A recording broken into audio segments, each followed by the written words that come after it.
Hello, good morning to all. सुप्रभात। जो लोग अभी सो रहे हैं वो लोग जग जाएं, कृपया करके जग जाएं क्योंकि सुबह हो चुकी है और आपके दिन की भी शुरुआत हो चुकी है। तो कैसे हैं आप लोग? आई होप सब कुछ बढ़िया होगा, आप लोग बिल्कुल हेल्दी और जो है मस्त होंगे, होना भी चाहिए। तो आज हम लोग जो है ये वीडियो का पार्ट 2 है आपका, जो हम लोग कर रहे थे MPPSC का सेट का जो एग्ज़ाम हुआ था आपका। तो इसका पार्ट 1 हमने किया था संडे को और कल वीडियो नहीं आ पाई, लेकिन क्योंकि मैंने कहा ना इसमें थोड़ा सा हम लोग अच्छे से पढ़ेंगे, डिटेल करेंगे, तो इस वजह से आज सुबह सुबह आपको वीडियो मिल रही है। तो चलिए क्या कहते हैं, अब हम लोग फटाफट स्टार्ट करते हैं। और आप लोग अगर अभी तक सो रहे हैं तो जग जाइए, फटाफट उठ के अपना जो भी आपकी मॉर्निंग है, मॉर्निंग टी है, बेड टी है, ग्रीन टी है, जो भी कुछ आप सुबह सुबह अपना जो है लेते हो। तो चलिए अब इसी के साथ हम लोग स्टार्ट करते हैं, अपनी पूरे दिन की शुरुआत करते हैं और पढ़ाई भी आज शुरू करते हैं सुबह सुबह ही, क्योंकि सुबह सुबह पढ़े काफ़ी दिन हो गया हम लोगों का, है ना। तो आप लोग थोड़ा बताया नहीं आप लोगों ने कमेंट सेक्शन में कि वीडियो मतलब क्वेश्चंस आप लोगों को कैसे लगे। आई होप क्या मतलब आई एम श्योर कि बहुत ही हेल्पफुल क्वेश्चंस रहे हैं, क्योंकि मुझे भी बहुत बेहतरीन लगे। मैं फिर से कहूँगी ये चीज़, और आप लोग इसको नोट डाउन जरूर करना, दोबारा से कह रही हूँ। चलिए स्टार्ट करते हैं फिर। तो सब लोगों को गुड मॉर्निंग है ही है, और आप सुबह सुबह गुड मॉर्निंग के साथ हम लोग का एक मॉर्निंग कोड भी है कि follow your heart and don't be subservient to anyone, shut out the world and only listen to your heart to fulfil your dreams. ठीक है, तो बात आपको समझ आ रही? फॉलो योर हार्ट, बिल्कुल सही बात है। अपने दिल की सुनिए, किसी के भी अधीन मत बनिए आप, ठीक है। किसी के भी अधीन मत बनिए, कि मतलब किसी के भरोसे मत रहिए, या ना फिर ना ही अपनी चीज़ें किसी के ऊपर दे दीजिए कि ठीक है सब कुछ आपके हिसाब से ही होगा। ऐसा नहीं होना चाहिए, ठीक है। क्या करना है आपको? ज़्यादा दुनियादारी नहीं करनी है, ना ज़्यादा दुनिया की सुननी है, ठीक है। अपने दिल की सुनो, और अपने सपनों को पूरा करने के लिए, अपने अपने टारगेट को अचीव करने के लिए आपको खुद मेहनत करनी है, खुद के चीज़ों को, खुद के बनाए गए रूल्स को और खुद के दिल की आवाज़ को आपको फॉलो करना है, ठीक है। तो अगर आप इस चीज़ को बड़ी ईमानदारी से, एकदम शिद्दत से फॉलो करते हैं, तो मैं बिल्कुल श्योर हूँ कि आपको एक ना एक दिन जो आप चाह रहे हैं वो ज़रूर आपको मिलेगा। देखिए क्या होता है कि चीज़ें क्या होती हैं, टाइम लेती हैं, ठीक है। तो इस वजह से आपकी जो भी मतलब चीज़ें हैं, या जो आपके टारगेट हैं, जो भी आपका एक सपना है, उसको आपको सपना देखने में तो टाइम नहीं लगता है, लेकिन उसको अचीव करने में, उसको उसके लिए मेहनत करने में, और उस सपने को एकदम अपना फिक्स किए रहने में, मतलब उसको बनाए रहने में टाइम लगता है। और उसके लिए आपको पेशेंस रखना है, आपको मेहनत करनी है और भरोसा रखना है, ठीक है। तो चलिए अब इतना ज्ञान हो गया बहुत। अब आते हैं हम लोग क्वेश्चन पे। हम लोगों ने 50 से लेकर के 90 तक क्वेश्चन जो था वो हमने कर लिया था। आज हम लोग 91 नंबर से क्वेश्चन करेंगे, ठीक है। तो ये रहा हमारा क्वेश्चन आज का, मतलब आज का पहला, और वो उस पेपर का आपको जो है 91 नंबर का सवाल है ये। तो सवाल है कि arrange the steps of decision making in order to reach a solution. आपको पता ही होगा डिसीजन मेकिंग हम लोग पढ़ते हैं, ये नेट के एग्जाम का भी सिलेबस है आपका, मतलब नेट के एग्जाम में भी से पूछ लेता है। तो यहाँ पर आपको क्या सीक्वेंस में लगाना है, इस तरीके से आप देख सकते हो, ठीक है। तो सबसे पहले आप इसमें अगर पांचों पढ़ो तो सबसे पहले इसमें जो होगा आपका वो होगा आइडेंटिफाइंग प्रॉब्लम। सही बात है, बिल्कुल। अगर हमें किसी चीज़ का डिसीजन लेना है तो सबसे पहले यही करते हैं ना कि हम अपनी प्रॉब्लम को आइडेंटिफाई करते हैं कि क्या समस्या हमारे सामने है। तो जो आपका 4 नंबर का है वो सबसे फर्स्ट नंबर पे आ जाएगा। फिर इसके बाद क्या करेंगे? Collecting all information. समस्या को देख लेंगे, इसके बाद उस समस्या से रिलेटेड जितनी भी जानकारी उसको हम लोग कलेक्ट करेंगे। फिर आज आप हो जाएगा आपका फर्स्ट वाला, ठीक है। इसके बाद फिर आप क्या करेंगे? जब सारी इन्फॉर्मेशन मिल जाएगी तो सर्चिंग फॉर ऑल ऑल्टरनेटिव्स। इसका मतलब है कि जितने सॉल्यूशन के जितने भी ऑल्टरनेटिव्स हैं, जितने भी विकल्प हैं, उनको हम लोग चूज करते हैं, मतलब सेलेक्ट करते हैं कि कौन कौन से ऑल्टरनेटिव्स, कौन कौन से ऑप्शन है हमारे पास समस्या के समाधान के लिए, सर्च करते हैं उसको, ठीक है। तो यहाँ पर आ जाएगा सेकेंड वाला। इसके बाद फिर क्या होगा कि selection of the best alternative, कि मतलब आपने मान लीजिए 4 ऑल्टरनेटिव चूज कर लिए, सेलेक्ट कर लिए, उनमें से सबसे बेस्ट और सबसे अच्छा सॉल्यूशन कौन सा है उसको हम चूज करते हैं। तो यहाँ पर आपका हो जाएगा 2 के बाद थर्ड नंबर वाला, ठीक है। इसके बाद फिर सबसे लास्ट में आएगा आपका इवेल्युएटिंग ईच अवेलेबल ऑल्टरनेटिव्स। फिर आपने जितने क्या करना है, ओ सॉरी मैंने गलत एक चीज़ कर दी, वेरी सॉरी। ये देखिए यहाँ पर पहले होगा 4, मतलब प्रॉब्लम को क्या कहते हैं, सर्च करेंगे। इसके बाद जो है मतलब पहचानेंगे प्रॉब्लम को, फिर हम क्या करेंगे? कलेक्टिंग ऑल इन्फॉर्मेशन 1 वाला, ठीक है। फिर हम क्या करेंगे? सर्चिंग फॉर ऑल ऑल्टरनेटिव्स, यानी कि सेकेंड वाला। इसके बाद फिर इवेल्युएटिंग ईच अवेलेबल ऑल्टरनेटिव्स, मतलब कि जितने ऑल्टरनेटिव्स हमने सर्च किए हैं उन सभी को एक एक हम इवेल्युएट करेंगे कि कौन सा हमारे लिए सबसे बेस्ट, सबसे अच्छा है, कौन सा हम इनमें से चूज करें। और फिर सबसे लास्ट में आप क्या करेंगे? Selection of the best alternative, ठीक है। तो थर्ड वाला सबसे लास्ट में आएगा आपका। तो ये सीक्वेंस यहाँ पे आपको समझ आ गया होगा, ठीक है। यहाँ भी हम देख लेते हैं। ये देखिए 4 वाला पहले सबसे पहले है, फिर 1 वाला आपका यानी कि सारी जानकारी एकत्रित करना, फिर दूसरा है सभी विकल्पों की तलाश करना, फिर 5वां आएगा प्रत्येक उपलब्ध विकल्प का मूल्यांकन करना, फिर थर्ड आपका आएगा सर्वोत्तम विकल्प का चयन करना, ठीक है। तो यहाँ पर 4 जो हमारा ये बी वाला ऑप्शन है वो करेक्ट हो जाएगा। ये बहुत अच्छा क्वेश्चन है, इसको आप लोग सीक्वेंस में लिख सकते हो, ठीक है। फिर अब दूसरा हमारा मैचिंग का क्वेश्चन है। मैचिंग का क्वेश्चन है ये वर्क सिंप्लीफिकेशन से, ठीक है। इसमें वर्क सिंप्लीफिकेशन की आपकी टेक्निक्स दी गई हैं, तो उसको आपको मैच करना है कि कौन सी टेक्निक में क्या अध्ययन किया जाता है। एक चीज़ और आपको बता दूं कि वर्क सिंप्लीफिकेशन की 2 मेथड होते हैं, आपको पता ही है। एक आपका क्या कहते हैं फॉर्मल टेक्निक होता है, और एक आपका होता है पेन और पेंसिल टेक्निक। तो ये वाली जितनी भी टेक्निक्स हैं ये सब आपकी पेन और पेंसिल टेक्निक्स हैं, ठीक है। इसमें से सबसे पहला जो है आपका है वो पाथवे चार्ट। तो पाथवे चार्ट को आप किससे, पाथवे चार्ट में पिन और धागे का यूज़ करते हैं ना। फ्लोर पे धागे को धागे से जो है मापते हैं कि जो कार्यकर्ता है, मतलब जो वर्क कर रहा है, ग्रेडी आप कह सकते हो, वो कैसे कैसे जिस तरीके से मूवमेंट करती है उस तरीके से धागे को अलग अलग जगह से लगा करके मतलब उसको इवेल्युएशन किया जाता है। तो यहाँ पर पाथवे चार्ट को जो मैच करेंगे हम लोग, 4 प्लान मार्क विद थ्रेड्स, ठीक है। धागे से मतलब इसको 4 प्लान बनाया जाता है, ठीक है। फर्स्ट पे कील लगा दी जाती है और फिर धागे को उस तरीके से कर करके इवोल्यूशन किया जाता है, ठीक है। फिर है हमारा प्रोसेस चार्ट। तो प्रोसेस चार्ट में क्या करते हैं हम लोग, close study of the process, की मतलब जो भी प्रक्रिया हो रही है, जो भी काम हो रहा है, उसका एक क्लोज स्टडी करी जाती है, एकदम गहन अध्ययन किया जाता है, प्रॉपर। फिर हमारा ऑपरेशनल चार्ट। तो ऑपरेशन आपका जो ऑपरेशन चार्ट होगा उसमें क्या करते हैं हम लोग, track of all wasteful time and energy. तो सी वाले को हम लोग सेकंड से मैच कर देंगे, मतलब ऑपरेशन चार्ट में हम क्या करते हैं कि जितने भी आपकी टाइम और एनर्जी है, कि जितना रास्ते पे चलने में कितना टाइम और कितना एनर्जी लगा है, आप कह सकते हो कि वेस्ट हुआ है, उन सभी चीज़ों को इवेल्युएट करेंगे, ठीक है। फिर साइक्लोग्राफी आ जाता है आपका। तो साइक्लोग्राफी आपको पता ही है कि इसमें क्या किया जाता है कि अलग अलग फोटो खींच करके जो है उसमें एक फिल्माया जाता है, उसको फिल्म जैसा उसको बनाया जाता है, ठीक है। तो साइक्लोग्राफी आपका ऐड हो जाएगा, इससे मैच हो जाएगा filming and use of bulb, ठीक है। फिर है हमारा कि माइक्रोमोशन फिल्म एनालिसिस। तो ये आपको दिख ही रहा है कि माइक्रोमोशन फिल्म एनालिसिस में क्या होगा, फिल्मिंग फाइनर मूवमेंट्स। कहने का मतलब क्या है, माइक्रो से आपको समझ आ रहा होगा कि इसमें बड़ा सूक्ष्म अध्ययन किया जाता है, बड़ा सूक्ष्म विश्लेषण किया जाएगा किसका, कि आपकी फिंगर्स के मूवमेंट क्या रहे हैं, आपने काम करते समय कौन सी फिंगर का यूज़ किया है, मिड फिंगर का किया है, या आपने अपने फिंगर्स का किस तरीके से यूज़ किया है, क्या आपने किसी काम के लिए एक एक फिंगर का यूज़ किया है, या आपने पूरे चारों पांचों फिंगर्स का कोऑर्डिनेट करके यूज़ किया है। इस तरीके से इसमें होगा हमारा, ठीक है। अब यहाँ पे देख लेते हैं, आपको हिंदी में भी आपको मैच करवा देते हैं। देखिए पाथवे चार्ट क्या था, फर्श योजना के धागे द्वारा चिन्हित किया जाता है। प्रक्रिया चार्ट क्या होती है, प्रक्रिया का गहन अध्ययन किया जाता है। ऑपरेशन चार्ट क्या होता है, सभी व्यर्थ समय और ऊर्जा का ट्रैक किया जाता है, मतलब उसको देखा जाता है। साइक्लोग्राफी में क्या होता है, फिल्मांकन और बल्ब का उपयोग करते हैं। सूक्ष्म गति में बेहतर संचालनों का फिल्मांकन, ठीक है। तो ये हो गया हमारा ऑप्शन, ये सारा आपका मैचिंग हो गया। अब नेक्स्ट है, which among the below listed resources are not considered as human resource. मतलब इसमें से कौन सा ऐसा जो ह्यूमन रिसोर्स यानी कि मानव संसाधन नहीं माना जाता है। तो जो आपकी नॉलेज है, एनर्जी है, स्किल्स हैं, ये सभी आपको पता ही है। इसके बाद अगर आपका इंटरेस्ट होता है, एटीट्यूड होता है, ये सभी आपका ह्यूमन रिसोर्स में आता है, ठीक है। तो जो आपकी मनी है, पैसा जिसको आप कह सकते हो धन, वो आपका ह्यूमन रिसोर्स में नहीं आएगा, ठीक है। डी ऑप्शन यहाँ पे करेक्ट हो जाएगा। अभी नेक्स्ट क्वेश्चन है क्या, अब फिर से असर्शन रीजन वाले क्वेश्चन है। तो असर्शन रीजन में आपका कह रहा है, fatigue is the result of prolong excessive activity without obtaining sufficient rest. कि मतलब आपकी जो थकान होती है वो क्या कहते हैं कि बहुत लंबे समय से अगर आप कोई रेस्ट नहीं कर रहे हैं, तो वो जो अगर लंबे समय से आपने रेस्ट नहीं किया है तो उसका जो रिजल्ट आता है वो आप थक जाते हैं उसमें। कहने का मतलब बहुत लंबे समय तक काम कर रहे हैं अगर आप और आपने रेस्ट नहीं किया तो वो उसका रिजल्ट क्या होगा, थकान, फैटिग हो जाएगा, ठीक है। अब रीजन दे रखा है, because fatigue greatly enhance efficiency of work. मतलब कि जो थकान होती है वो बहुत अच्छे तरीके से काम करने की क्षमता को इनहेंस कर देती है, मतलब कोई कार्य करने की क्षमता को बढ़ा देती है। तो क्या ऐसा लग रहा है आपको कि जब आप थक जाते हैं तो आपके काम करने की क्षमता और बढ़ जाती है? बिल्कुल रॉन्ग है। तो आप इसमें अगर देखा जाए तो जो जहाँ पे आर रॉन्ग है वहाँ पे आप देख सकते हो, ए आपका करेक्ट है और आर आपका रॉन्ग है, ठीक है। हिंदी में भी देख लीजिए, बिना पर्याप्त आराम किए लंबे समय तक अत्यधिक गतिविधि का परिणाम थकान है। बिल्कुल सही बात है। अगर आप बहुत पर्याप्त समय से आराम नहीं कर रहे हैं तो क्या होगा, आप जो है काम किए जा रहे हैं लगातार, तो उसमें आपको थकान होगी, क्योंकि थकान कार्य की क्षमता को बढ़ा देती है। तो इसमें बिल्कुल ये वाला आप इनकरेक्ट है, ठीक है। सी ऑप्शन यहाँ पे करेक्ट हो जाएगा। फिर हमारा नेक्स्ट क्वेश्चन है बजट का। तो budget is the estimate of expenditure for a period of time and is useful for.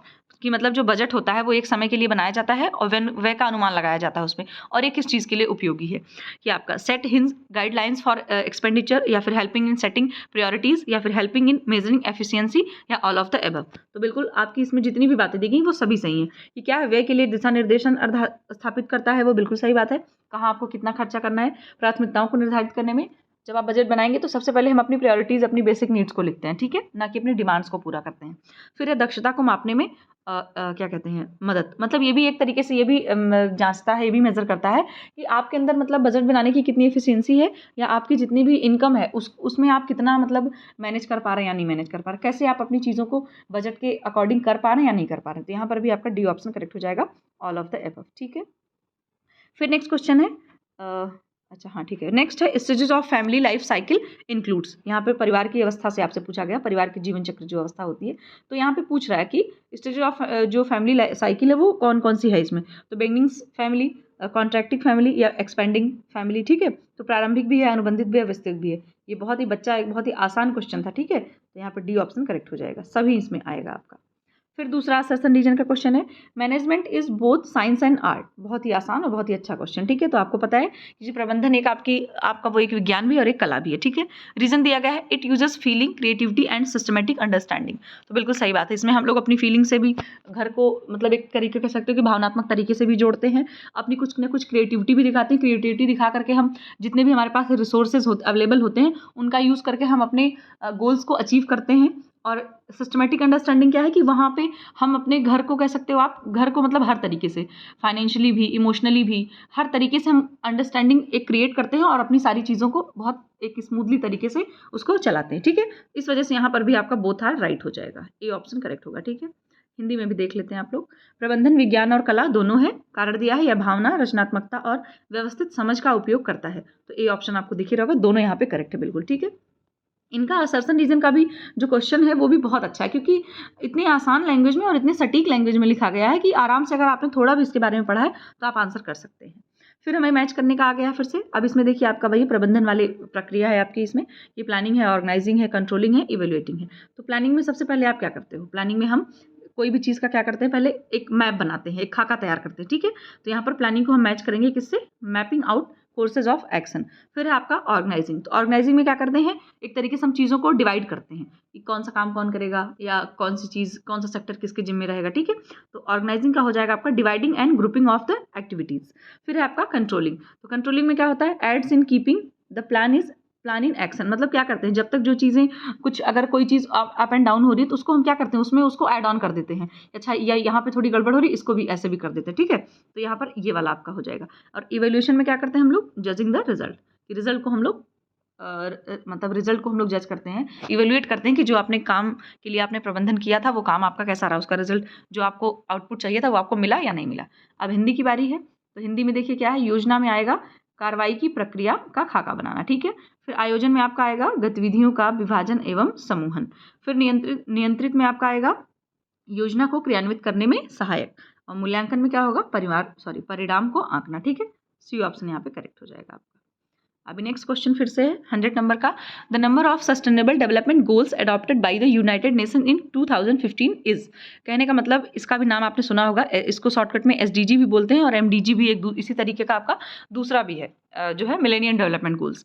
तो यूनाइटेड नेशंस के थ्रू आपका जो एमडीजी आया था उसका एमडीजी भी है इसी तरीके का। एमडीजी आपका आया था 2000 में, मतलब सन 2000 में आया था और 15 साल का टाइम दिया गया था उसको, कि 2000 से लेकर के 2015 तक का उसमें 8 टारगेट थे आपके, वो उनको 8 टारगेट नहीं, गोल्स थे, 8 गोल्स थे जिनको हमें अचीव करना था मिलेनियम डेवलपमेंट गोल्स में, ठीक है। अब जब 2015 तक वो सारे गोल्स अचीव हो गए, या ये कह सकते हैं कि बहुत सारे नहीं अचीव हो पाए, कुछ कुछ रह गए, तो उसी को फिर वहाँ से क्या किया गया कि उसमें और कई सारे गोल्स उसमें ऐड करके एक दूसरा लाया गया जिसको हम लोग बोलते हैं एसडीजी, जिसको बोलते हैं सस्टेनेबल डेवलपमेंट गोल्स। तो वो आपका जो सस्टेनेबल डेवलपमेंट गोल्स है वो आपका 2016 से लेकर के 2030 तक उसका टारगेट रखा गया है। तो सस्टेनेबल डेवलपमेंट गोल्स में आपके 17 गोल्स हैं। कितने हैं, सस्टेनेबल में आपके 17 गोल्स हैं, इसलिए यहाँ पर 17 आंसर करेक्ट हो जाएगा। अगर यहाँ पर ये लिखा गया होता सस्टेनेबल की जगह मिलेनियम डेवलपमेंट गोल्स रख दिया गया होता और सेम यही चीज़ रहती और ये 2015 की जगह आपका 2000 लिखा गया होता, ठीक है। तो आपका आंसर यहाँ पे जो है 8 हो जाता, क्योंकि जो आपका मिलेनियम डेवलपमेंट गोल्स था उसमें 8 गोल्स रखे गए थे और जो सस्टेनेबल डेवलपमेंट गोल्स है आपका उसमें 17 गोल्स रखे गए हैं, ठीक है। और एक चीज़ और बता दूं कि इसमें जो आपका सस्टेनेबल डेवलपमेंट गोल है उसमें 17 गोल्स हैं आपके, पर इसके जो टारगेट हैं, टारगेट इसमें है 169। कितने हैं, ये आपसे यूजीसी नेट के फर्स्ट पेपर में भी पूछा जा सकता है। इसके पूरे 17 जो गोल्स हैं इनको आप लोग अच्छे से पढ़ सकते हैं। यूजीसी नेट के पेपर में हर बार कोई न कोई क्वेश्चन इससे पूछा ही जा सकता है। और आप देखो यहाँ पे आपसे होम साइंस में भी पूछा गया है, इसमें जीरो हंगर है, इसके बाद जीरो पावर्टी है, क्या कहते हैं एजुकेशन है, जेंडर इक्वेलिटी है, और वुमेन के लिए मैटरनिटी हेल्थ है, और इन्वायरमेंट के लिए है, वाटर एनर्जी, मतलब पूरे 17 गोल्स हैं आपके ऐसे करके, ठीक है। तो उनको जरूर पढ़ लीजिए। और टारगेट्स तो आप 169 नहीं याद कर सकते, बट नंबर ऑफ टारगेट्स तो आप याद रख लीजिए कि 169 टारगेट हैं इसके, ठीक है। तो चलिए इसके बारे में हमने बहुत पढ़ लिया।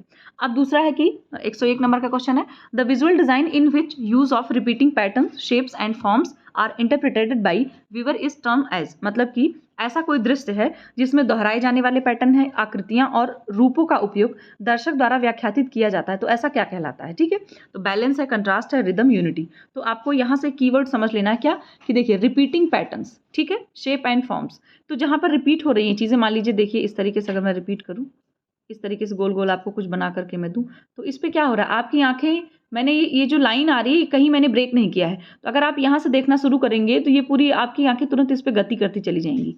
इस वजह से इसको हम लोग बोलते हैं रिदम, यानी कि लय बोलते हैं, इसको हिंदी में क्या बोलते हैं, लय।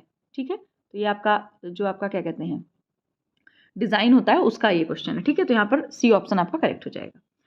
फिर है आपका 102 नंबर का question, the plot chosen by the family to make their home should fulfil which conditions, मतलब कि एक फैमिली है जिसको घर बनाना है तो उसको क्या क्या चीज़ें अपनी ध्यान में रखनी चाहिए, कौन कौन सी कंडीशंस को। ठीक है, डिजायरेबल साइज एंड शेप, या फिर face south, be supplied with utilities like water, electricity, all of the above. इतना आपको समझ ही आ रहा होगा कि जब हम प्लॉट कोई लेते हैं तो उसका हम साइज भी देखते हैं, शेप भी देखते हैं, अगर टेढ़ा मेढ़ा रहता है तो हम नहीं लेते हैं, फेस भी उसको देखते हैं कि साउथ की तरफ हो। अब इसमें इन्होंने साउथ क्यों लिख रखा वो मुझे नहीं पता, यूजुअली तो लोग साउथ के साइड शायद ना लेते हो, ऐसा कुछ वास्तुकला का तो बहुत ज्ञान नहीं है मुझे, पर ठीक है। इसके बाद सप्लाइड भी देखते हैं कि क्या वहाँ पे चीज़ें हैं, पानी है कि नहीं, बिजली है कि नहीं, बैंक है कि नहीं, मार्केट है कि नहीं, स्कूल है कि नहीं, तो हमारा यहाँ पे डी ऑप्शन हो जाएगा कि हम सारी चीज़ें देखते हैं। ठीक है, हिंदी में भी देखिए दिया गया है कि परिवार द्वारा अपना घर बनाने के लिए चुने गए भूखंड को किन प्रतिबंधों को पूरा करना चाहिए, आकार होना चाहिए, दक्षिण की ओर मुख होना चाहिए, और सभी पानी बिजली की आपूर्ति होनी चाहिए। ठीक है, फिर हमारा नेक्स्ट क्वेश्चन है 103 नंबर का, a good kitchen must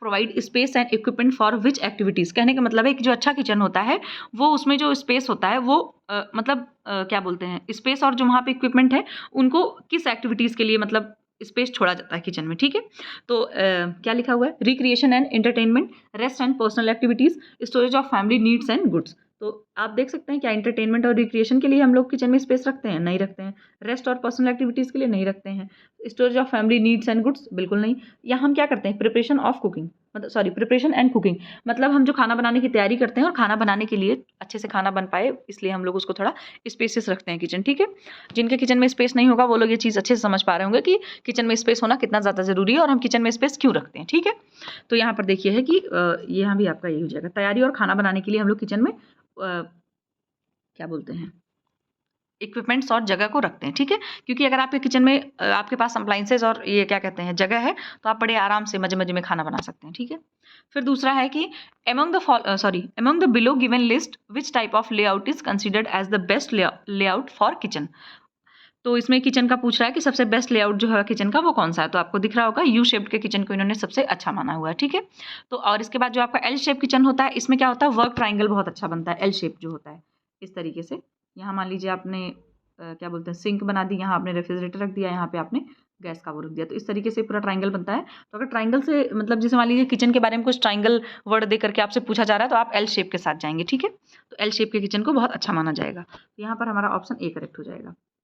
Hindi में भी है कि किस प्रकार का विन्यास किचन के लिए सबसे अच्छा विन्यास माना गया है, तो आपका यू आकार का। ठीक है, फिर दूसरा यहाँ पे मैच करना है हमें, तो मैच करने में आपका ये देखिए क्षैतिज रेखा, ऊर्ध्वाधर रेखा, विकर्ण रेखा, वक्र रेखा। तो इसमें जो हॉरिजेंटल रेखा का मतलब आप समझ रहे हैं ना कि हॉरिजेंटल रेखा जो होती है आपको क्या देती है, वो एक तरीके से रेस्ट इस तरीके की चीज़ें देती है। ठीक है, इसमें जो आपका ये मैच करेंगे हम लोग सजेस्ट रिपोज स्टेडीनेस। ठीक है, थर्ड से मैच करेंगे। इसके बाद जो आपकी वर्टिकल लाइंस होती हैं वो क्या करती हैं, वो हमेशा लाइफ में कुछ ना कुछ गतिविधि दिखाती हैं, कुछ ना कुछ एक्टिविटी दिखाती हैं, वर्टिकल लाइंस जो होती हैं। ठीक है, फिर आपकी डायगोनल लाइंस है, तो डायगोनल लाइंस जो आपकी होती है वो कुछ मूवमेंट एंड फोर्स को दर्शाती हैं। ठीक है, तो इसको हम लोग सेकंड से मैच करेंगे। और जो आपकी कर्व लाइन होती है वो आपकी ग्रेस एंड फ्लेक्सिबिलिटी दिखाती है, तो यहाँ पर ये ऑप्शन फर्स्ट वाले ऑप्शन के साथ जाएंगे। यहाँ पे आप लोग देख सकते हो क्षैतिज रेखा जो है वो क्या दर्शाती है, आपकी आराम, स्थिरता का संकेत देती है। ऊर्ध्वाधर रेखा जीवन में गतिविधि का संकेत देती है। विकर्ण रेखा गति और बल का। ठीक है, और वक्र रेखा लालित्य और लचीलेपन का संकेत। यहाँ पर सी ऑप्शन करेक्ट होगा। फिर दूसरा है corrugated, ribbed, sandy are the words use to describe which element of design. तो आपको ये क्या कहते हैं आंसर भी इसमें दिख ही रहा है आपको, तो आप अच्छे से समझ गए होंगे। कॉरुगेटेड का मतलब होता है कि जैसे कोई लेयर वाली चीज़, जैसे वो क्या बोलते हैं कार्टून आते हैं जो गत्ता जिसको हम लोग यूजुअली बोलते हैं, वो सब चीज़ें अगर आप गत्ते के अंदर कभी कभी देखो तो उसमें थोड़ा सा छुओ तो अंदर ऊपर नीचे करके उसमें ऐसे एक लेयर बनी होती है, मतलब दूसरी एक लेयर लगी होती है कागज की, थोड़ा सा उबड़ खाबड़ होता है वो, उसको कॉरुगेटेड बोलते हैं। ठीक है, तो यहाँ पर अगर आप कोई भी इस तरीके का शब्द आ रहा है सैंडी, मतलब छूने में आपको लग रहा है कि छूने से रफ है या सॉफ्ट है या खुरदुरा है, इस तरह की चीज़ें किसके लिए यूज़ करते हैं हम लोग, जाहिर सी बात है, सॉरी, टेक्सचर के लिए। ठीक है, टेक्सचर के लिए, तो यहाँ पर बी ऑप्शन करेक्ट हो जाएगा आपका, ये जो है कलर। एक सेकेंड, तो ये हो गया हमारा बी ऑप्शन करेक्ट। बाकी आपको तो पता है कि फॉर्म है, लाइन है, कलर है, ये सब क्या है आपके डिज़ाइन के एलिमेंट हैं। ठीक है, एलिमेंट का मतलब ये सभी चीज़ों को मिला करके किसी भी डिज़ाइन को तैयार किया जाता है। और बाकी जो आपका प्रपोर्शन होता है, बैलेंस होता है, रिदम होता है, और क्या बोलते हैं, और हाँ, ये सब चीज़ें जो आपकी होती हैं वो सब क्या है, डिज़ाइन के प्रिंसिपल्स हैं, सिद्धांत हैं उनके। ठीक है, अच्छा, फिर हमारा दूसरा क्वेश्चन है, which of the following designs fall under structural design.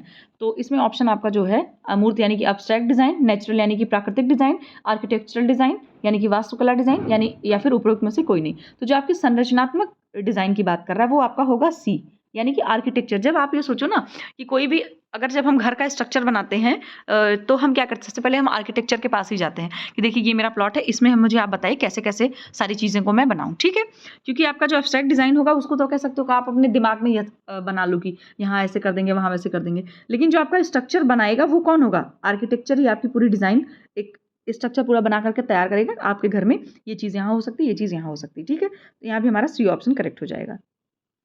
फिर से हम लोगों का मैचिंग का क्वेश्चन है, एक तरफ आपके क्या दे, कलर स्कीम दी गई है और दूसरी तरफ उसके दिए गए हैं उसका कि कौन सी कलर स्कीम कैसी होती है। ठीक है, तो जो मोनोक्रोमेटिक होता है, तो मोनोक्रोमेटिक जो आपका कलर होता है आपको पता ही है कि एक कलर को उठाते हैं और उसी का लाइट या डार्क शेड से पूरी कलर स्कीम बना देते हैं। ठीक है, जैसे मान लीजिए ब्लू कलर ले लिया गया। ठीक है, ये मान लीजिए ब्लू कलर ले लिया गया। ठीक है, एक सेकेंड, हाँ ठीक है, चलिए ये मान लीजिए ब्लू हो गया। अब इसका अगर हम लोगों को, ये मोनोक्रोमेटिक स्कीम जाएगी आपकी, ये वाला हो गया, तो ये इसका डार्क कलर हो गया, ये इसका लाइट कलर हो गया, इस तरीके के मोनोक्रोमेटिक स्कीम होती है आपकी। ठीक है, तो मोनोक्रोमेटिक को हम लोग इसी से मैच करेंगे, tints and shades of a hue. एक कलर उठाएंगे, या तो उसका हल्का हल्का शेड कर बनाते हुए लेकर चले जाएंगे, या उसको उठाएंगे और उसका डार्क शेड बनाते हुए चले जाएंगे।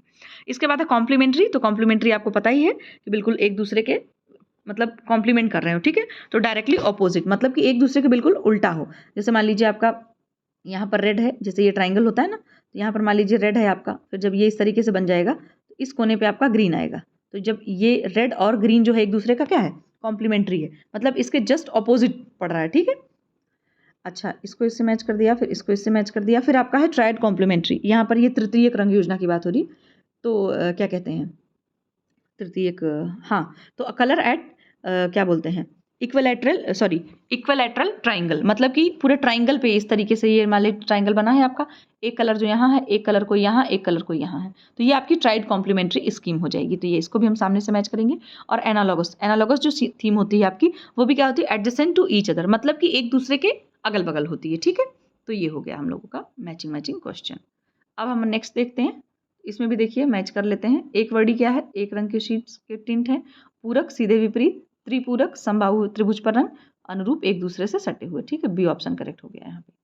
फिर असर्शन रीजन का क्वेश्चन है कि accessories should be placed in the room by considering the space and size of the other furniture, it may lead to cluttered and untidy house. कहने का मतलब ये है कि जो आपके मतलब फर्नीचर होते हैं उनको वो जिस जगह पे रखे हुए हैं उनके आकार में जो मतलब फर्नीचर का जो आकार है, उनके आकार को ध्यान में रखते हुए ही आपको कमरे में अगर कुछ एक्सेसरीज लगानी है तभी आपको लगाना चाहिए। ठीक है, मतलब कि मान लीजिए आपके रूम में अगर बहुत बड़ा सोफ़ा है, बहुत बड़े प्रिंट का सोफ़ा है, तो अगर आप अपने रूम में मान लीजिए बेडरूम में मान लीजिए आप बेडशीट लगा रहे हैं। ठीक है, तो आपकी जो बेडशीट है उसका जो प्रिंट है वो भी लार्ज नहीं होना चाहिए, वो बहुत स्मॉल प्रिंट का होना चाहिए, या फिर आप ये कह सकते हो कि बिल्कुल प्लेन चादर होनी चाहिए। तो इससे क्या होगा ना कि बहुत अनटाइडी, या फिर आप ये कह सकते हो कि बहुत क्या कहते हैं डिस्ट्रैक्शन, या कह सकते हो कि थोड़ा अजीब सा नहीं लगेगा, है ना, एक पैटर्न में चीज़ें रहेंगी। तो वही कह रहे हैं कि अन्य फर्नीचर को, जो भी फर्नीचर है, अन्य फर्नीचर के स्थान और आकार को ध्यान में रखते हुए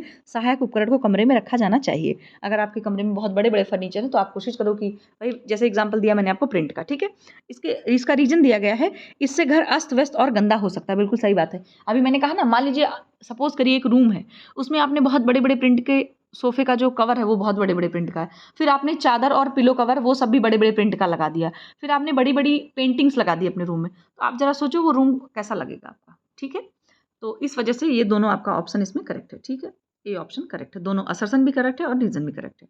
फिर दूसरा मैचिंग का क्वेश्चन है कि इसमें लाइट का खेल है, मतलब लाइट के बारे में पूछा गया है। तो आपकी एम्बियंट लाइट है, टास्क लाइट है, एसेंट लाइट है और डेकोरेटिव लाइट है। तो इसमें जैसे कि एम्बियंट लाइट होती है, वो लाइट कैसी होती है, नॉर्मली जो आपके घर में लाइट्स लगती हैं, आप लोग जैसे क्या बोलते हैं, सीलिंग लाइट बोलते हैं, जो छत में लग जाती है, तो आपने अपने रूम में लगा दी, 1 लाइट 2 लाइट 4 लाइट जो भी लगा दी आपने, उससे आपको डेली की जो रोशनी मिल रही है वो होती है हमारी एम्बियंट लाइट। कहने का मतलब है कि सॉफ्ट जनरल इल्यूमिनेशन। ठीक है, फिर आपकी होती है टास्क लाइट। तो जो टास्क लाइट होती है इसमें हम क्या करते हैं कि एक ही मतलब टास्क लाइट वहाँ लगाई जाती है कि जहाँ पर एक काम, सिर्फ एक काम वही आप कर सको।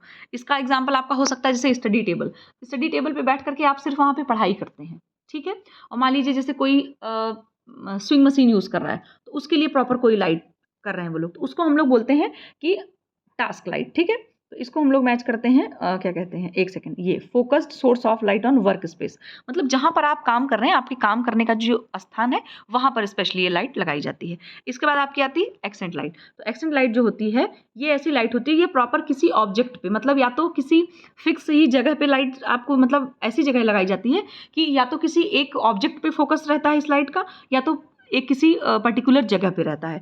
इसका आंसर हमारा ये हो गया। ठीक है, मतलब direct illumination on an object, मतलब किसी एक वस्तु पे ही सिर्फ इसका फोकस रहेगा। और डेकोरेटिव लाइट्स क्या होती हैं, comes from a fixture chosen for इस अट्रैक्टिवनेस, मतलब कि इसको तो हम लोग डेकोरेशन के लिए लगा देते हैं कि मतलब अच्छा लगे, सुंदर दिखे, है ना। कैंडल्स हो गई, कैंडल स्टैंड हो गया, या तरह तरह की आजकल लाइट्स आ रही मार्केट में, तो वो चीज़ हो गई। मैं आप लोगों को लाइट्स भी दिखा देती हूँ। ये वाली देखिए जो है आपकी, ये है टास्क लाइट। तो इसमें आप देख पा रहे हो यहाँ पर एक लाइट लगी हुई है और ये मैडम यहाँ क्या कर रही है, सिर्फ पढ़ाई कर रही हैं। ठीक है, यहाँ पर देखिए कोई और चीज़ नहीं हो रही है कि पता चला यहाँ पे वो प्रेस भी कर रही है या रूम में बैठी हुई। ये लाइट स्पेशली सिर्फ ये क्या कर रही है, ये पूरा इसका जो उजाला सिर्फ इस टेबल के अराउंड आ रहा है। ठीक है, इस टेबल पे जो भी वो काम करेंगे उनको प्रॉपर अच्छे से लाइट दिखेगी यहाँ पे। ये आपकी टास्क लाइट हो गई। अभी नेक्स्ट क्वेश्चन है एसेंट लाइट। एसेंट लाइट को मैंने क्या कहा आपका, ये देखिए जो एसेंट लाइट है, एक सेकेंड, ये देखिए ये क्या है, directed illumination on an object. ठीक है, तो कहने का मतलब यहाँ पर क्या है कि ये देखिए ये एक्सेंट लाइट है, और आप सोचो ये वाली जो लाइट लगी ये इसका उजाला सिर्फ इस स्टेयर पे आ रहा है, ये जो लगी है इसका इस स्टेयर पे आ रहा है, इसका सिर्फ इस पे आ रहा है, इसका सिर्फ इस पे आ रहा है, कि उस इस तरीके से वो लगाई गई कि उसका उजाला जो है सिर्फ पर्टिकुलर उसी चीज़ पे आ रहा है। ठीक है, एक्सेंट हो गई। फिर हमारी, एक सेकेंड, सॉरी मुझे लग रहा है वो वाली नहीं लगा पाई मैं। चलिए मैं आपको ये एम्बियंट वाली लाइट जो थी, उसमें एम्बियंट लाइट आप कर सकते हो, अपने घर से आप रिलेट कर सकते हैं कि आसानी से, बिल्कुल घर में जैसे लगाई जाती है, रूम में आपकी लाइट्स होती हैं कि आप चारों कोने पे एक लाइट लगा दो, जिससे आपके रूम में क्या हो, चारों तरफ बहुत पर्याप्त मात्रा में और सही तरीके से प्रकाश आए। ठीक है, तो इसमें वही हिंदी है आपका, परिवेश प्रकाश है। परिवेश प्रकाश कैसा, कोमल सामान्य रोशनी होता है। ठीक है, और फिर टास्क जो आपका होता है, टास्क वाला आपका कार्यस्थान पर प्रकाश का केंद्रित सोर्स, और एक्सेंट लाइट होती है किसी वस्तु पर निर्देशित रोशनी, सजावटी वाला जो आपका ये हो गया। ठीक है, अब हमारा है 111 नंबर का क्वेश्चन, ये आपका ग्रोथ एंड डेवलपमेंट का क्वेश्चन है। ठीक है, CD का।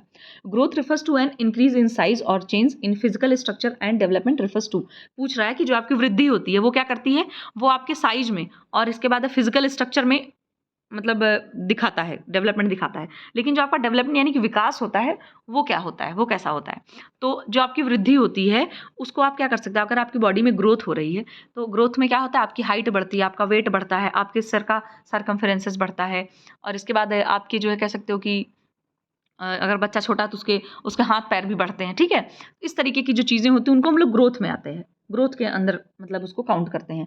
तो और ग्रोथ में क्या होता है कि ग्रोथ को हम लोग हमेशा क्वांटिटेटिव चेंजेस में बोलते हैं। क्यों, क्योंकि ग्रोथ को हम लोग हमेशा मेजर कर सकते हैं कि बच्चे का कितना किलो वेट बढ़ा, बच्चे की कितनी सेंटीमीटर हाइट बढ़ी। ठीक है, लेकिन जो डेवलपमेंट होता है आपका, यानी कि विकास जो होता है, डेवलपमेंट को आप मेजर नहीं कर सकते, उसका हम लोग सिर्फ एक पैमाना मतलब एक अंदाज़ा लगा सकते हैं। ठीक है, विकास जो होता है वो बच्चे का क्या होता है, अंदर अंदर आप कह सकते हो कि विकास इस तरह से उसकी समझ में विकास होता है, उसका दिमाग बढ़ता है। वो हम लोग छोटा बच्चा रहता है कोई चीज़ के लिए रोने लग जाता है, लेकिन जब वो थोड़ा बड़ा हो जाता है चीज़ों के लिए नहीं रोता है, समझ थोड़ा, तो हम कहते हैं कि अच्छा अब ये थोड़ा समझदार हो गया है।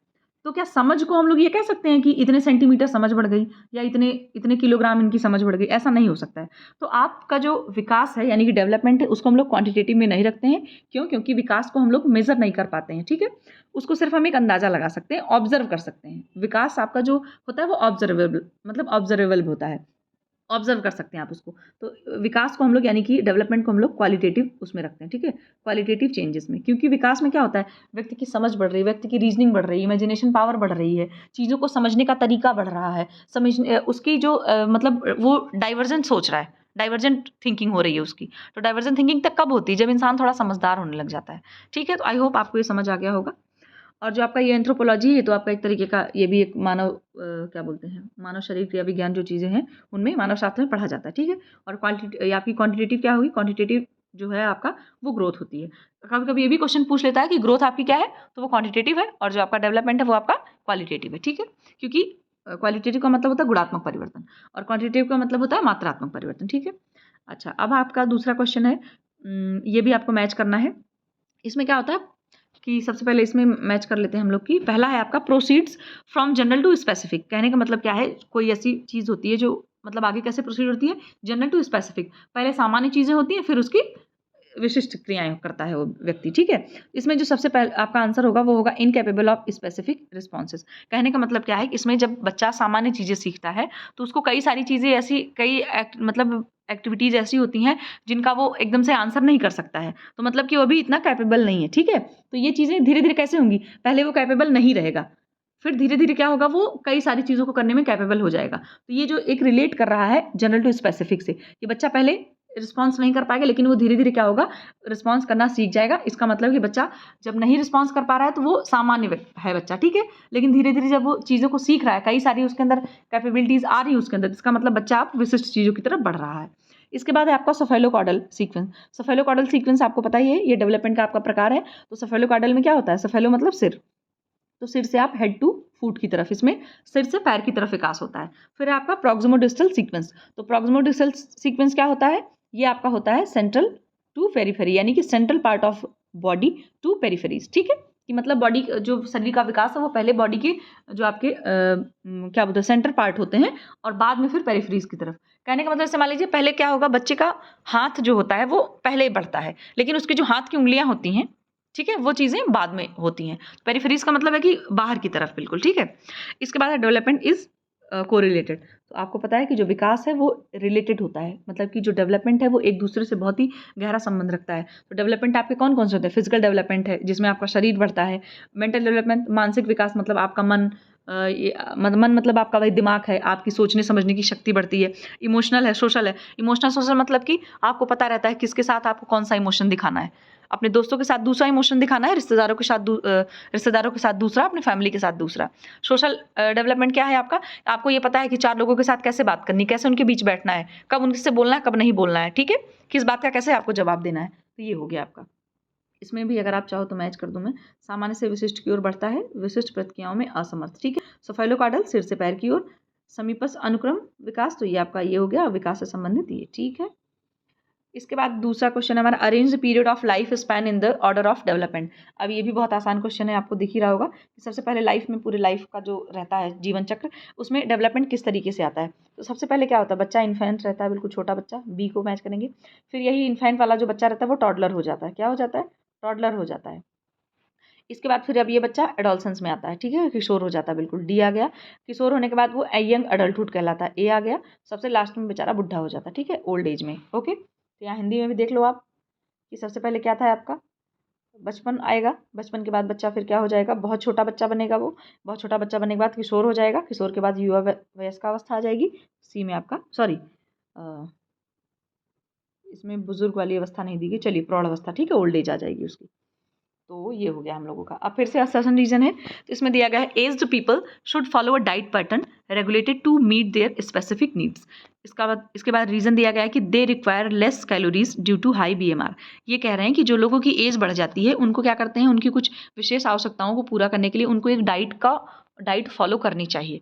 तो आपको क्या लगता है, ये बात सही है, बिल्कुल सही बात है कि जो लोगों की एज हो जाती है, जो लोग थोड़े बूढ़े हो जाते हैं, उनको बिल्कुल एक डाइट पैटर्न फॉलो किया जाता है, दिया जाता है, जिससे उनकी क्या जो उनकी ज़रूरतें हैं वो अच्छे से उनको ज़रूरतों के हिसाब से उनको न्यूट्रिएंट्स मिल सकें और उनकी बॉडी जो है वो अच्छे से रेगुलेट रहे। अब रीज़न दिया गया है they require less calories due to high BMR, कि मतलब उनको कम कैलोरी की आवश्यकता होती क्योंकि उनका बीएमआर बढ़ जाता है। तो आप ये समझ लो कि जो BMR है आपका basal metabolic rate. Basal metabolic rate का मतलब ये है कि आपकी जो आधारीय चयापचय दर है वो अगर ज़्यादा हो गई है तो इट्स मीन कि आपको ज़्यादा न्यूट्रिएंट्स की ज़रूरत पड़ रही है, क्योंकि आपका BMR बढ़ गया है, आपको शरीर को ज़्यादा न्यूट्रिएंट्स की ज़रूरत पड़ रही है। तो जब अगर आपके हाई BMR की ज़रूरत है, मतलब आपका BMR अगर हाई है तो लेस कैलोरीज आप कैसे देंगे, उल्टा पड़ जाएगा ना। तो हाई BMR है इसका मतलब आपको ज़्यादा भूख लग रही है। अगर किसी को ज़्यादा भूख लग रही है तो अगर आप उसकी कैलोरी लो कर दोगे तो उसको कैसे न्यूट्रिएंट्स मिलेंगे। इस वजह से यहाँ पर जो आपका फर्स्ट नंबर वाला ऑप्शन है वो सही है और आर वाला आपका गलत है। ठीक है, हिंदी में भी देख लीजिए। अच्छा, हिंदी में यहाँ पे नहीं दिया गया, ठीक है, हिंदी में दिया तो है। ये देखिए, वृद्ध लोगों को अपनी विशिष्ट आवश्यकताओं को पूरा करने के लिए विशिष्ट आहार का पालन करना चाहिए और रीज़न दिया गया है कि उच्च BMR के कारण उन्हें कम कैलोरी की आवश्यकता होती है। ठीक है, उनको उच्च BMR अगर उनका हो गया तो उनको और कैलोरी की ज़रूरत होगी। ठीक है, कम की नहीं। और ये चीज़ आपको पता ही होगी कि अगर आपका 1 डिग्री फ़ारेनहाइट टेम्परेचर मतलब आपकी बॉडी का बढ़ जाता है तो आपकी 7% कैलोरी की आवश्यकता आपकी बढ़ जाती है। समझ गए आप? तो ये हो गया आपका। अब हम लोग आते हैं नेक्स्ट क्वेश्चन पे। Arrange the sequence of events leading to disability and handicaps. कहने का मतलब क्या है, आपको विकलांगता और अपंगता की ओर ले जाने वाली जो घटनाएं हैं उनको आपको व्यवस्थित करना है कि मतलब सबसे पहले क्या होगा, फिर क्या होगा कि जिससे व्यक्ति हैंडीकैप हो सकता है। तो सबसे पहले कोई बीमारी हो जाती है, बीमारी मतलब मान लीजिए किसी को पोलियो हो गया या मान लीजिए किसी को पैरालाइज हो गया, कुछ ऐसा हो गया। तो देखिए, पहले कोई बीमारी होती है तभी इंसान को बीमारी हो जाती है कि हाथ काम नहीं कर रहा है या दिक्कत हो रही है या कुछ हो रहा है, तो सबसे पहले बीमारी के रूप में प्रकट होता है। फिर आता है आपका इम्पेयरमेंट। इम्पेयरमेंट का मतलब क्या है, छीण होने, जिस भी पार्ट में आपको बीमारी रहेगी वो आपका ऑर्गन धीरे धीरे क्या होगा, इम्पेयर्ड होने लग जाएगा, बाधा उत्पन्न होगा उसमें। ठीक है, फिर आएगा डिसेबिलिटी, व्यक्ति थोड़ा सा विकलांग हो जाता है। और हैंडीकैपनेस मतलब कि फिर वो एट लास्ट एकदम अपंग टाइप का हो सकता है। ठीक है, तो इसमें जो आपका दिया गया सीक्वेंस बिल्कुल सही है, ABCD। ठीक है, इसमें कुछ मैच करने की जरूरत नहीं है। फिर हमारा दूसरा क्वेश्चन मैच करने का है, आपका डिस्फेजिया है, डिसलेक्सिया है, अग्राफिया है, अकैल्कुलिया है। ठीक है, यहाँ पर जो अग्राफिया और अकैल्कुलिया लिखा गया है इसको भी डिस्ग्राफिया भी कहा जाता है, तो आपको ये ध्यान में रखना है। तो जो आपका डिस्फेजिया होता है, डिस्फेजिया में क्या होता है, बच्चा अच्छे से चीज़ों को बोल नहीं पाता और समझ नहीं पाता है। तो मतलब partial inability to comprehend the spoken words, मतलब बच्चा जो बोलेगा उसको अच्छे से कॉम्प्रिहेंड नहीं कर पाता। ठीक है, डिसलेक्सिया में क्या होता है, बच्चा अच्छे से पढ़ नहीं पाता है। पार्शियल एबिलिटी टू रीड, अच्छे से मतलब हो सकता है फ्लुएंसी के साथ वो रीड ना कर पाए चीज़ों को। अग्राफिया यानी कि डिस्ग्राफिया आपका जो होता है, तो ग्राफिया से आप ग्राफ का दिमाग लगाना। तो ग्राफ में क्या होता है, हम कॉपी में ग्राफ बनाते हैं, तो मतलब कि कॉपी में ग्राफ भी बनाते हैं, कॉपी में लिखते भी हैं। तो अगर डिस्ग्राफिया या अग्राफिया आपको कहीं पे लिखा हुआ मिलता है तो इट्स मीन कि बच्चे के अंदर जो रिटन एबिलिटी है उसकी राइट करने की वो चीज़ थोड़ी सी कम है। और अकैल्कुलिया यानी कि डिसकैल्कुलिया, तो कैलकुलिया से आपको कैलकुलेशन रिलेट करना है। कैलकुलेशन हम किस में करते हैं, मैथ्स में करते हैं। तो अगर बच्चे के अंदर कैलकुलेशन करने की उतनी अच्छी सी एबिलिटी नहीं है उसके अंदर, तो इसका मतलब बच्चे को डिसकैल्कुलिया है। ठीक है, तो यहाँ पर डी ऑप्शन हमारा 4 से करेक्ट हो जाएगा। यहाँ पे भी आप एक सेकेंड, ये देखिए यहाँ पर ये हिंदी में बदहजमी लिखा गया, पता नहीं क्यों। तो ये हो गया आपका।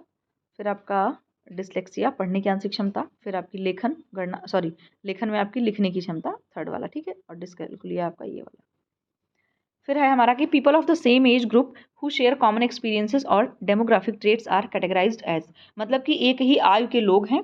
एक मान लीजिए कि कोई ऐसी कम्युनिटी है जहाँ पर सिर्फ 21 साल से लेकर के 25 साल के लोग रहते हैं, मतलब जितने भी लोग वहाँ पर 10 लोग अगर हैं तो वो वहाँ पर जितने भी लोग हैं वहाँ पर वो सभी 21 साल से लेकर के 25 साल के व्यक्ति हैं। ठीक है, और वो लोग क्या कर रहे हैं, उनका जो एक्सपीरियंस है वो बिल्कुल सामान्य है। ठीक है, मान लीजिए वो 21 साल से 25 साल के लोग हैं तो वो लोग पढ़ाई कर रहे हैं, हॉस्टल में मान लीजिए लड़के हैं 10, तो जाहिर सी बात है सब लोग ग्रेजुएशन कर रहे होंगे या पोस्ट ग्रेजुएशन कर रहे होंगे, सबकी लाइफ वहाँ पर एक जैसी ही होगी, है ना। कि मतलब कोई सारे बच्चे पढ़ रहे होंगे, और हो सकता है अगर हॉस्टल में है तो सारे बच्चे अपने घर से दूर रह रहे हैं, और हॉस्टल में अगर उन लोगों ने टिफिन सर्विसेज रखी खाने के लिए तो उनका खाना भी सेम आ रहा है। अगर वो शाम और सुबह जॉगिंग करने जा रहे हैं तो वो भी सब सेम चीज़ ही फॉलो कर रहे हैं। ठीक है, और उनकी जो क्या कहते हैं डेमोग्राफिक कैटेगरी ट्रेट्स हैं वो भी उनका सेम ही है। ठीक है, तो अगर ये सारी चीज़ें जिनकी सेम सेम है, ऐसे लोगों को आप क्या कहेंगे, वेरिएबल कहेंगे, इंडिपेंडेंट वेरिएबल कहेंगे, डिपेंडेंट वेरिएबल कहेंगे, या कोहर्ट कहेंगे। तो ऐसे के लिए एक वर्ड टर्म यूज़ किया जाता है, कोहर्ट। ठीक है, पलटन जिसको आप लोग हिंदी में बोल सकते हैं। तो यहाँ पर डी ऑप्शन आपका करेक्ट हो जाएगा। ठीक है,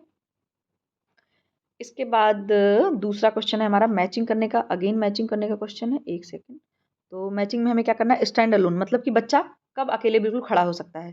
तो जब बच्चा 9 से 12 माह का होता है तो अकेले बिल्कुल बच्चा चलने लग जाता है। ठीक है, 4 से मैच करेंगे। फिर है होल्ड हिज हेड, मतलब कि बच्चा अपने सर को थोड़ा सा खुद से कब संभाल सकता है। तो वो बच्चा जब 4 महीने का होता है तो बिस्तर पे आप देखते होंगे कि वो पेट के बल ही लेटा रहता है, तो लेटे लेटे अपने सर को थोड़ा सा पीछे की तरफ उठा सकता है वो। ठीक है, बैबलिंग जो बच्चा करने लग जाता है, बै बोलता है, वो सब आपका 3rd मंथ में बच्चा स्टार्ट करना शुरू कर देता है। और क्रॉलिंग मतलब जो बच्चा सरक सरक के चलता है वो आपका 10 मंथ में हो जाएगा। अगर यहाँ पे 9 मंथ भी लिखा होता तो भी वो चल जाता, क्योंकि बच्चा 8 से 9 महीने के बीच में जो है क्रॉलिंग करना स्टार्ट कर देता है।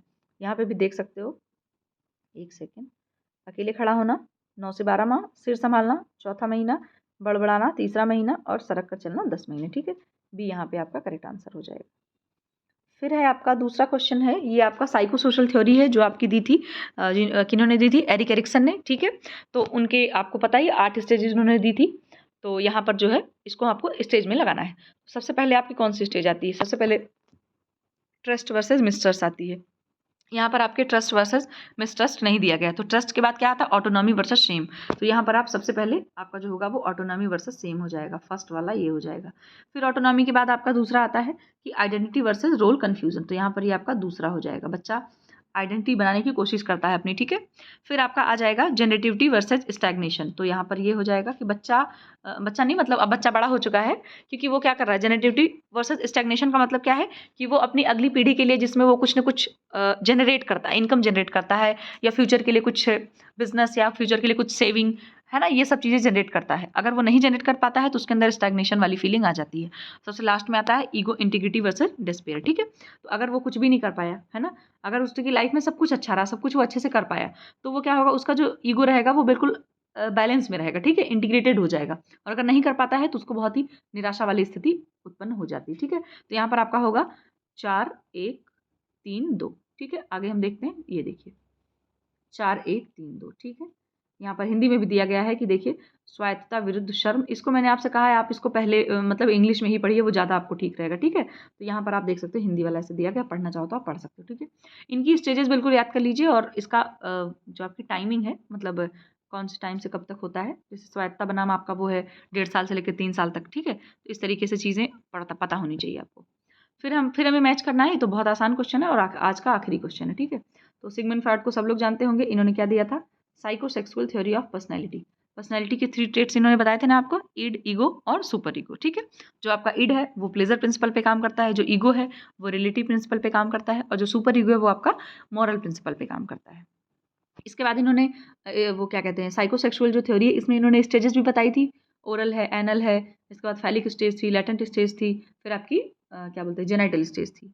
ये अभी नेट में ये क्वेश्चन आया था आपका सिगमंड फ्रॉइड का, स्टेजेस में लगाने के लिए। पियाजे ने आपको पता ही है कॉग्निटिव डेवलपमेंट दिया था। एक चीज़ मैं आपको और बता दूं, पियाजे ने मॉरल डेवलपमेंट का भी सिद्धांत दिया था। ठीक है, अब आप कहोगे कि मैन कोलबर्ग ने भी मॉरल डेवलपमेंट का दिया है। ऐसे तो कोलबर्ग वाला ही बहुत फेमस है और एग्जाम में पूछा भी उन्हीं का जाता है, लेकिन पियाजे ने भी मॉरल डेवलपमेंट का दिया हुआ है।